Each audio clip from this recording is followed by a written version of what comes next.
What I use every day, what's in my hand, I notice. That's why I care about functional art. I want people to have it. I want people to see it every day and feel it.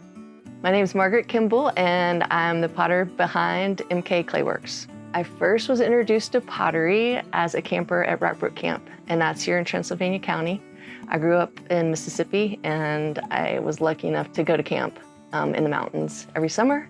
And Rockbrook has a really great tradition of crafts. Like, I learned to weave on a floor loom. I learned to sew like dolls from scratch and make baskets and do pottery. There was a great instructor there. Mr. Potter is what we called him, but actually circled back and met him later in life, and he was really Mr. Dodson. And he had a great teaching style. After I graduated from college, I lived a year in California, and then my husband and I decided to move to North Carolina. He had never even set foot in the state. I really talked it up because I loved it so much from my childhood. He immediately loved it also.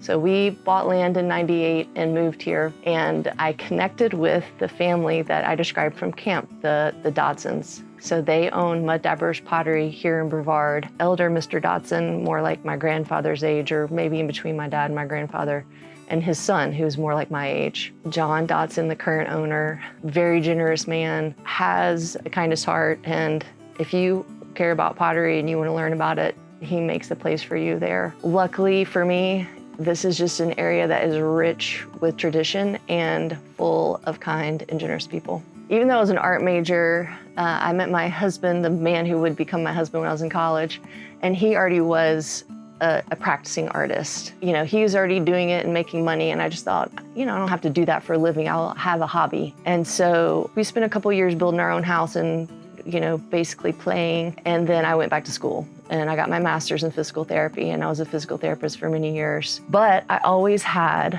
pottery as my hobby. We had purchased this old church in Brevard, and we had converted a lot of it into artist studios, and my friend and I had one of those studios, and we were just little pottery buddies. And another generous person, she was way more knowledgeable than I was, but she shared her knowledge with me. I learned a lot about how to run a studio during that time. I made a lot of pottery, but I had this other job. We decided that we were gonna do a local fundraiser. It was like a Christmas fair. It was a fundraiser for the Boys and Girls Club.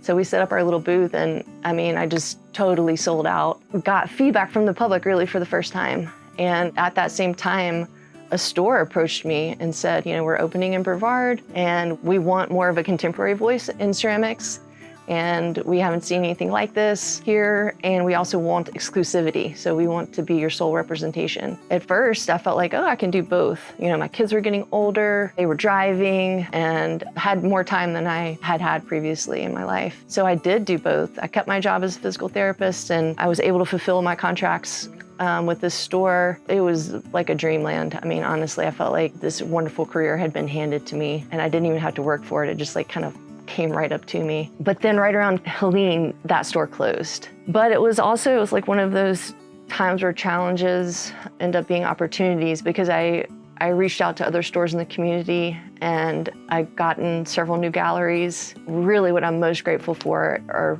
local people in this community that had a lot of skill that came forward to help me with my webpage and just pull what felt like to me, pull that out of thin air. Friends who did all the photography, another friend who designed the page. I have two friends who are great writers. They wrote almost all the copy. That was a great turning point for me to be able to sell online and have a wholesale set up for galleries that, you know, that I don't know personally, to go in and, you know, get a wholesale account and be able to do everything like that kind of stuff. What I hope for with my aesthetic and my pottery is that it's kind of that place between modern, contemporary, and traditional. I love the tradition of pottery, especially in this area. It's so rich. I personally have a more modern aesthetic. What I wanted to was bring that earthy, grounded feeling that you have that's just, I think all of us even take for granted. We don't even think about it with pottery. That's just like this feeling that it gives us.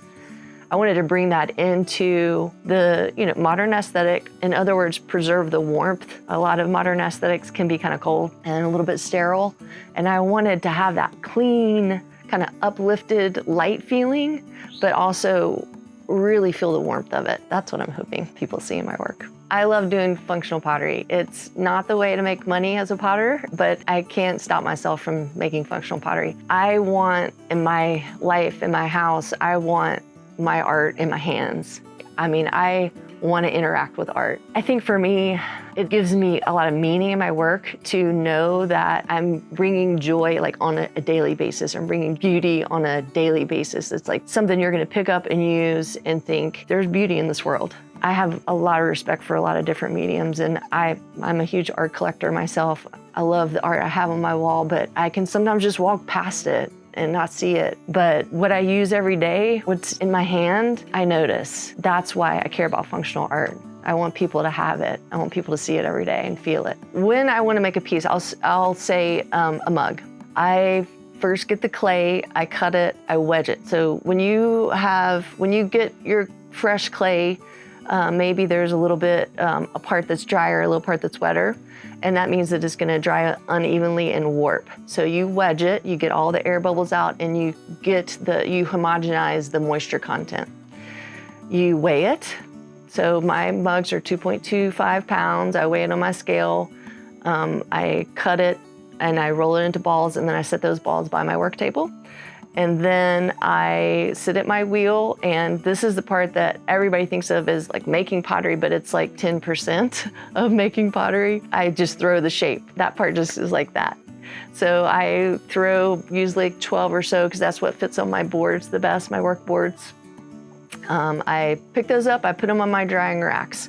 I let them dry until they're leather hard. So that way, when they're leather hard, you can't change the shape of the piece, but it's not all the way dry. And that's a great time to add texture or add a handle or trim the base so that it's got like a nice uplifted shape. It's not like a heavy shape. So I do the trimming, I add the texture, and then if needed, I add a handle or something like that. And then I put it back on my drying shelves and I let it dry until it's bone dry. At that point, it's ready for the first firing. The first firing is called the bisque fire. And you load the kiln as kind of as densely as you can. When you're loading the bisque fire, it's okay for the pieces to touch each other. They won't fuse. So you really just cram it in there.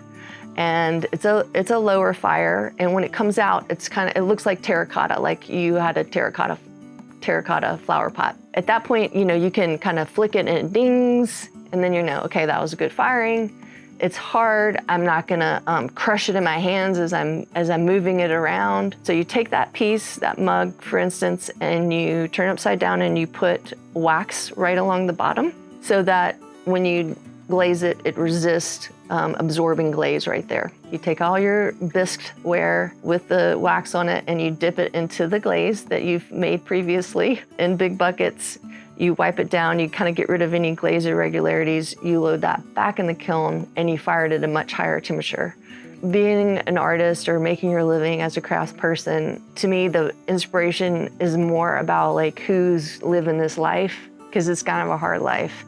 In some ways, it's also really great in other ways. I mean, I'm sorry if this is cheesy, my number one inspiration is my husband. He is so committed to his career, but he still has all the joy, He is somebody who can really focus on what he cares about and just let other things go, which is, I think, what you have to be willing to do if you want to live this life. Figure out what you care about and then focus on that and truly let all the other stuff go. Also, the other potters of this region, that, again, generous hearts, heads full of knowledge, like they're out there making it happen and sharing what they have.